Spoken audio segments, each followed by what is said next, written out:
Dans cet exercice, on demande de calculer l'intégrale de surface sur S de la fonction scalaire f de x, y, z égale x carré plus y carré plus 2z. Et S est la surface donnée par l'ensemble de tous les x, y, z de R3 qui vérifie x carré plus y carré égale à 1 et z compris entre 0 et 1.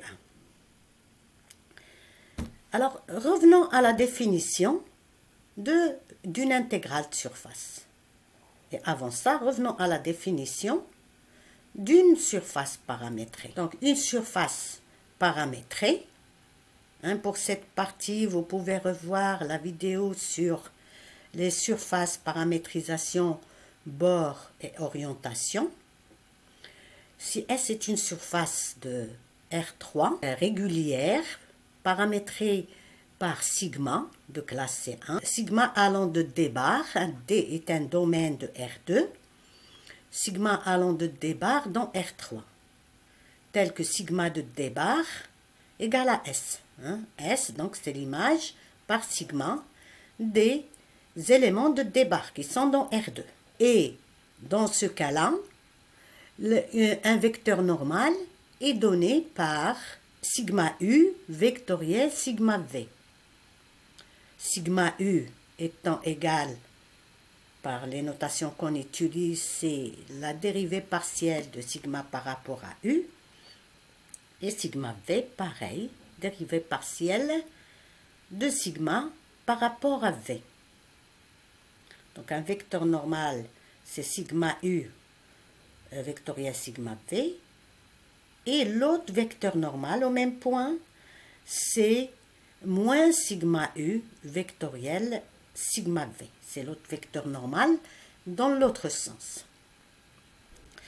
Donc si on a une surface régulière, alors comment on a défini l'intégrale de surface? Donc l'intégrale de surface d'une fonction scalaire qui arrive dans R, continue sur S, l'intégrale de surface sur S, notée comme ceci, F, des petits S, il y a d'autres notations dans d'autres livres, et est égal à quoi? Est égal à l'intégrale double sur D, rappelons que D, S c'est sigma de D bar. F, petit f de sigma UV, la norme de sigma U vectoriel sigma V, du dV. Donc ça nous ramène au calcul d'une intégrale double. Remarquons au passage que ici on a la norme du vecteur normal. Donc l'intégrale de surface d'une fonction scalaire, elle ne dépend pas du sens de l'orientation de la surface. La norme de ce vecteur normal, c'est la même que la norme du vecteur normal opposé, c'est-à-dire sigma V vectoriel sigma U. Maintenant, on va revenir à l'exercice pour appliquer cette définition. Donc ici, c'est quoi la fonction scalaire qu'on a? C'est f de x, y, z égale x carré plus y carré plus 2z. C'est bien un réel. Et c'est quoi S?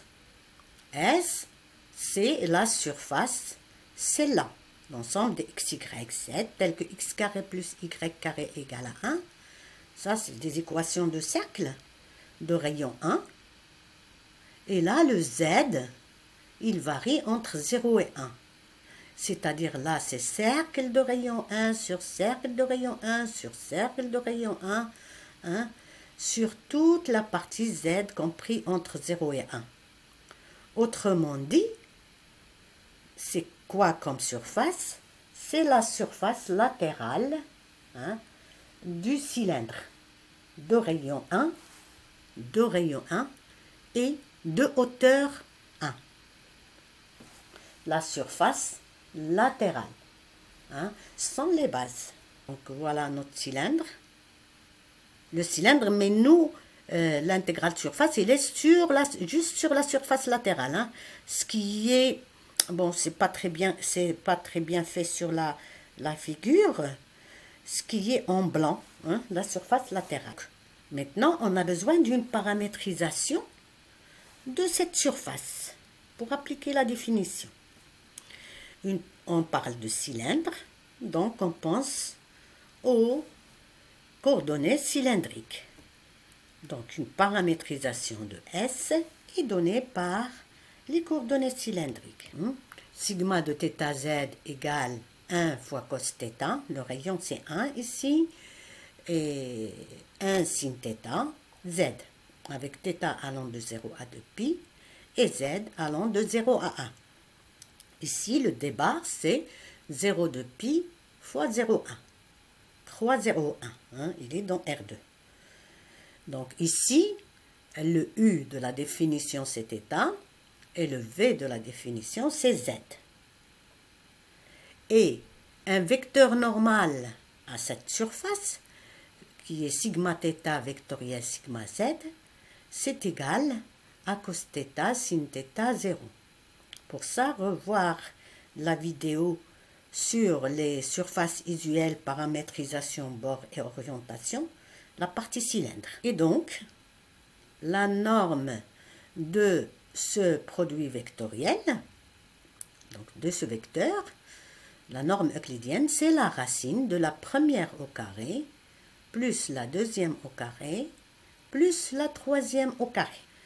Et comme on a cos carré plus sin carré égale à 1, donc ça nous donne ces racines de 1, et donc c'est 1. Donc maintenant on a tout pour remplacer dans la définition. Donc l'intégrale surface de f de x, y, z, s sur s, c'est l'intégrale sur d de f de sigma θ z, norme de sigma θ, vectoriel sigma z. Donc on va remplacer. Donc le d, le θ, il varie de 0 à 2π et le z, il varie de 0 à 1. Le sigma de θ z, on a dit c'est cos θ sin θ z. Donc ici le x c'est cos θ. Donc ça donnera cos θ au carré. Le y c'est sin θ, ça donnera sin θ au carré. Et le z c'est z et donc ça donnera 2z. Ça donne x carré plus y carré plus 2z fois la norme du vecteur normal qu'on avait trouvé égale à 1. du dv, dθ dz. On arrive maintenant à une autre étape, c'est le calcul d'une intégrale double. Alors ici on a cos carré plus sin carré c'est 1. Et donc, ça nous donne, c'est l'intégrale de 1 plus 2z. Les z et les θ sont des variables séparables. Donc, on peut séparer les deux intégrales en θ et en z. Z variant de 0 à 1 et θ, il varie de 0 à 2π. Calcul d'intégrale simple. Primitive de 1, z. Primitive de 2z, z carré. Primitive de 1, θ. Pour le z entre 0 et 1 et pour le θ entre 0 et 2π. Donc là, ça nous fait 1 plus 1, 2 moins 0. Et là, ça nous fait 2π moins 0, 2π. 2 fois 2π, donc ça donne égal à 4π. Dans l'exercice 7, on demande de calculer le flux qui passe par une surface dans une certaine direction. C'est-à-dire une intégrale surface. Hein, on a une fonction vectorielle, un champ vectoriel, f de x, y, z égale le triplet x carré, y carré, z carré, vecteur de R3, et S, la surface S, c'est l'ensemble des x, y, z appartenant à R3 qui vérifie z carré égale à x carré plus y carré et z compris entre 0 et 1. Et on demande de calculer le flux qui passe par cette surface dans la direction ascendante, c'est-à-dire dans la direction des z positifs. Bon, rappelons d'abord ce que c'est que le flux. Hein? Le flux de f à travers la surface S, c'est l'intégrale de surface du champ vectoriel f, selon la normale n par rapport à laquelle on demande de calculer le flux. Donc, par exemple, si j'ai une sphère, en chaque point, j'ai une normale sortante et une normale rentrante. Et quand on parle de flux, on parle de flux selon une certaine normale, soit la sortante, soit la rentrante. Donc, quand on parle de flux, on doit préciser quel flux, est-ce que c'est le flux sortant ou le flux rentrant. Bien, ça nous ramène donc à la définition d'une intégrale surface d'une fonction vectorielle. On revient au cours. Si on a f, un champ vectoriel continu sur une surface S, S paramétré par sigma, S égale à sigma de d bar, alors l'intégrale de surface du champ vectoriel f est égale à l'intégrale double sur d de f de sigma uv, vecteur, scalaire, le vecteur normal choisi, sigma u vectoriel sigma v. Donc là, c'est produit scalaire de deux vecteurs. Hein. Donc dans R3, c'est première fois première plus deuxième fois deuxième plus troisième fois troisième. Ici, en fait, c'est scalaire n, le vecteur normal qu'on a choisi. Parce que pour une surface orientable, donc on a un point sigma u, sigma v, par exemple sortante, alors il y a l'orientation par l'autre normale qui est l'opposé de celle-là et qui va dans l'autre sens. Donc, soit dans n, soit dans moins n. L'intégrale de surface d'une fonction vectorielle, elle dépend du sens de l'orientation. Donc, si en général, on la note comme ceci, hein, si n, le vecteur normal selon lequel on calcule cette intégrale de surface, on la note f.n ds. Et quand il n'y a pas de confusion, on la note hein, juste avec f. Des fois, on vous demande de calculer l'intégrale de surface de f selon s, et sans préciser l'orientation de s. Alors, dans ce cas-là, on prend l'orientation hein, qui est liée à la paramétrisation qu'on a prise, c'est-à-dire on prend comme vecteur normal sigma u vectoriel sigma v. Revenons maintenant à l'exercice pour appliquer cette définition. Donc le champ vectoriel f de x, y, z, c'est le vecteur x carré, virgule, y carré, virgule, z carré, dans R3. S, la surface S, c'est l'ensemble des x, y, z vérifiant ceci. Donc c'est quoi ça? Ça, c'est quoi cette surface? C'est la surface latérale d'un cône. Hein, de rayon 1 et de hauteur 1. Là, c'est des cercles de rayon Z et le Z, il varie. Donc, on a d'abord un point, puis un petit cercle, un autre petit cercle dessus, etc. Ça fait donc la surface latérale d'un cône. Donc, on a besoin d'une paramétrisation de cette surface pour appliquer la définition. Voilà notre surface. En fait, c'est un cône. Donc, comme j'ai dit, c'est la surface latérale du cône. De rayon 1 et de hauteur 1.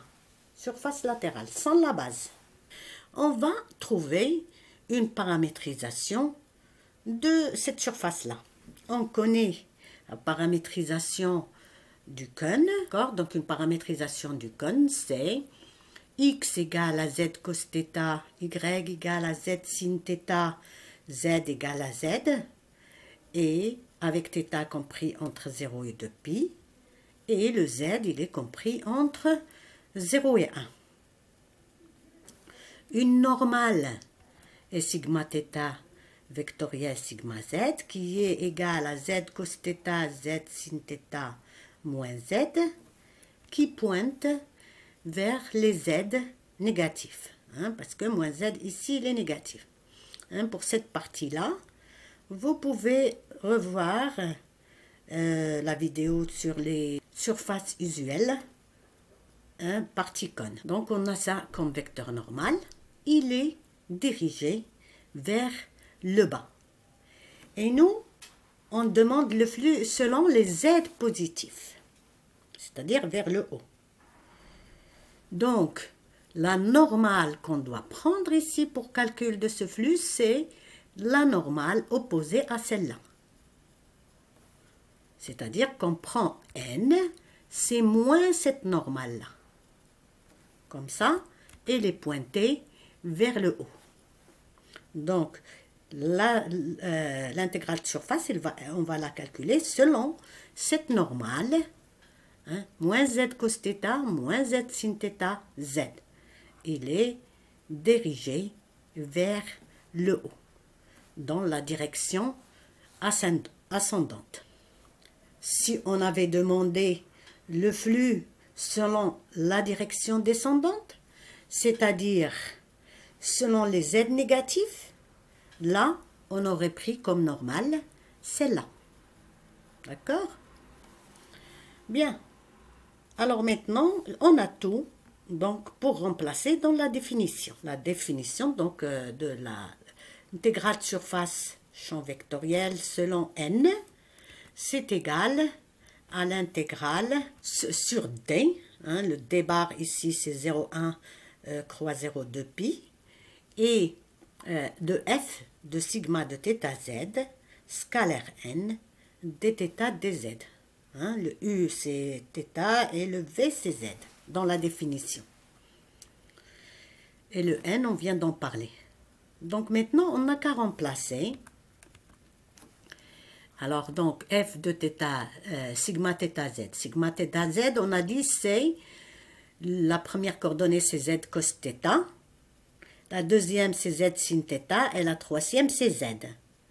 Et f de x, y, z, c'est x, c'est le triplet x carré, donc première au carré, c'est-à-dire z cos θ au carré, virgule deuxième au carré, qui est z sin θ, donc z sin θ au carré, et troisième au carré, qui est ici z. Et le n, c'est moins z cos θ moins sin θ plus z, et on sort le moins ici. Voilà. Donc on a remplacé chacune par sa valeur en z et θ. Ce qui nous ramène maintenant au calcul d'une intégrale double. Donc maintenant on va passer à l'étape calcul. Alors d'abord, le produit scalaire, donc première fois première plus deuxième fois deuxième plus troisième fois troisième. D'accord? Donc là, z, on peut mettre z au cube en facteur. Il va nous rester ici cos cube. Là, sin cube. Et là, on a moins z cube. Donc en mettant z cube en facteur, il nous reste moins 1. Voilà, donc ça nous donne 3 intégrales doubles à calculer.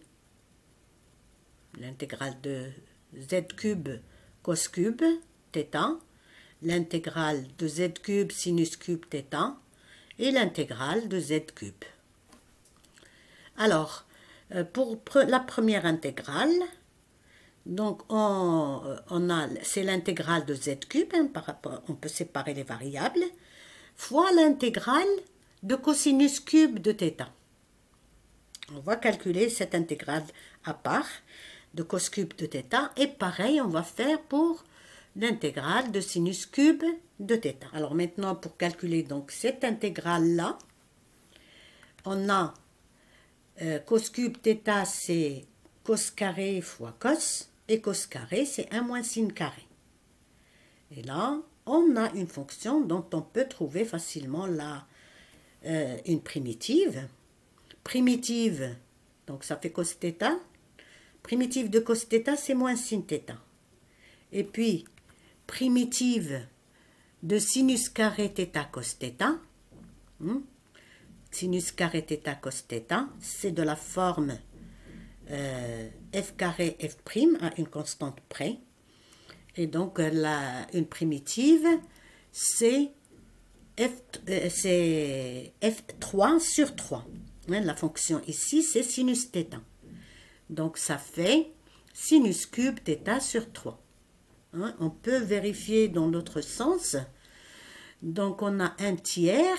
La dérivée de ça, c'est 1 tiers fois 3 fois sinus carré θ fois la dérivée de sinus qui est cos θ. Donc, ça fait bien sinus carré θ cos θ. Voilà. Et donc, et sinus θ en 2π. Sinus 2π, c'est combien? C'est 0. Donc, là, fait 0 moins 0. Et la valeur en 0, sinus 0, c'est 0. Donc, cette valeur-là, c'est 0 moins 0, c'est 0.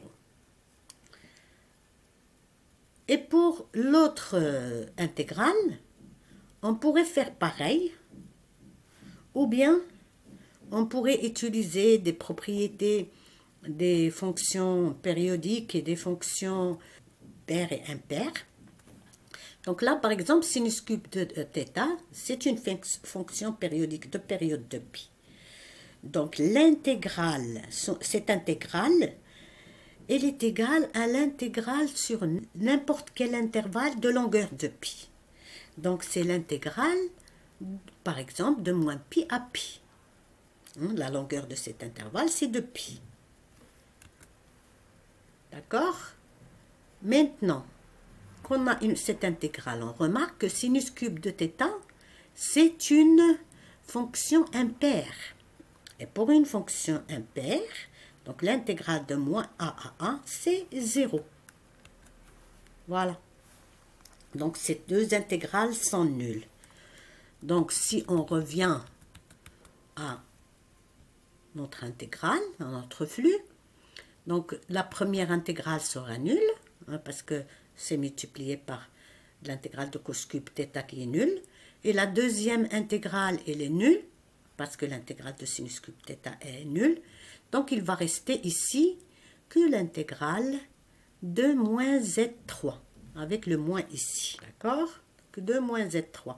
Et là, on sépare θ et z, donc il y a z3 et là, moins 1.